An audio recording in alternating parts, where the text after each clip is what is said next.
Greetings YouTube, the author Mark Simmons here, back for my 20th instalment from my readings from the Psionic Powers Trilogy. In this episode I'll be reading a snippet from chapter 7 of my third novel, Raised from Darkness. The story so far, our protagonist he's in the dark basically. A group have invaded the Manse and all the lights have gone out, so he's now wandering around in the dark with a few other people that he's just found in the darkness. Raised from Darkness is available on Amazon via Poe Boy Publishing. As always, I've not rehearsed this, so we'll see how it pans out. So this is an extract from chapter 7, which is called Poor Light. Rachel had turned left. Whitfield followed suit, quickening his steps so that he was close behind her. He could hear Sandrine's footsteps on the carpet as she came after him. The darkness smothered his senses just as much as the silence did, his breath coming out in ragged puffs as terror coursed through him. Each step was a chore, as he had to force himself to move forward. He stopped after only a few steps, his limbs refusing to move as he was consumed by fear. A sharp push to his back from Sandrine soon got him on his way again, but the dread remained. Whitfield glanced towards the end of the corridor and felt a mild pang of relief. At the far end, another exit sign gave off the slightest beacon of light. When they were halfway down the corridor, a shape moved into the light up ahead. Whitfield froze. He waited for another push in the back from Sandrine, but it never came. She must have also seen what had appeared at the end of the corridor. Rachel took one more step forward before she too came to a stop. The shape took a step forward, but it wasn't a steady one. Looking at the way they were holding themselves, they were injured. They moved further down the corridor, and then they lost their balance and tripped sideways into the wall, their falling body crashing against the wooden surface. Whitfield had tensed up at the sight of the figure's arrival, and he wasn't sure that his muscles could have gotten any tauter. But the loudness of their fall proved him wrong, as he felt every sinew of his body cramp up. All he could manage to do was press himself against the wall in a hope that in some way his actions would hide him. His hands reached out on either side in desperation, their searching touch trying to find something that would help him. His left hand brushed against a doorframe, and his pulse quickened. Stepping sideways closer to the door, he blindly reached for the handle. He knew that his pursuit of the handle would be made easier if he turned and looked for it, but he dared not take his eyes off the shape up ahead. His knuckles knocked against the door, filling the corridor with its hollow sound, and he stopped searching. Rachel went down onto her left knee, as his knock echoed around them.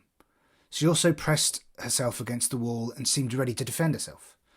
However, Whitfield could see her hands shaking even in the poor light.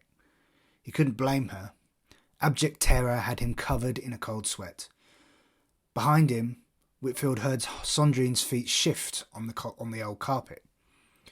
If we stick together, we'll get through this. Whoever the injured person was, they had managed to pick themselves up onto their feet and were now looking towards them and the source of the noise. Whitfield wished that he'd found the door handle, because he was now incapable of moving. He feared that if he were to so much as lift his hand, the person at the end of the hall would hear the movement of his clothes on his skin. But then again, if they needed help, he couldn't make out who it was, so there was no telling whether they were a friend or foe. As they took a step forward, someone else came running around the corner and bashed into the side of them. Together the two figures bounced into the same section of wall, sliding along the wooden panel before falling to the floor. The sound of the two of them swinging punches into each other floated down the corridor. Yet Whitfield still dared not move, and looking at the way Rachel had stayed where she was just as immobile as he. As the fight continued up ahead, Whitfield was greeted by a smell that drifted through the darkness. At first it struck him that it was nothing more than the blood being spilt as the two of them lay heavy blows on each other.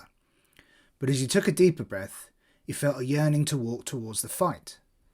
The desire to be close to the aroma and find out what was causing it enveloped him. He needed to taste it, and eagerly took a step towards them. His hand brushed against the door handle, and out of impulse he grabbed onto it tightly. The smell had been in his nostrils already that night. It had occurred as Kadir had interrogated her prisoner. And just like when she had caused her prisoner to bleed, it was intoxicating. He wanted to be near it, yet it was his grip on the door handle, turning his knuckles white, which managed to keep him still. Whitfield glanced to see what Sandrine was doing, but she too was frozen to the spot, her fists clenched together as she fought for control. Clearly she was having the same issue with the smell of the blood, and like him, she was managing to hold herself back by grabbing onto the wall. Rachel, on the other hand, couldn't control herself. She rose to her feet and took a laboured step forward, then another. Before Whitfield could try and stop her, she was moving towards the fight. There you go. So that's an extract from Chapter 7, Poor Light. Bit like today, really. Yeah. So, mine's gone blank. Race from Darkness is available on Amazon via Poe Boy Publishing. The link will be in the description of this article, along with my Facebook author page, my Instagram page, my Twitter page. Let me know what you think. Tell me if you loved it, you hated it, whatever. And I will be back next week. You better believe it. Check it out.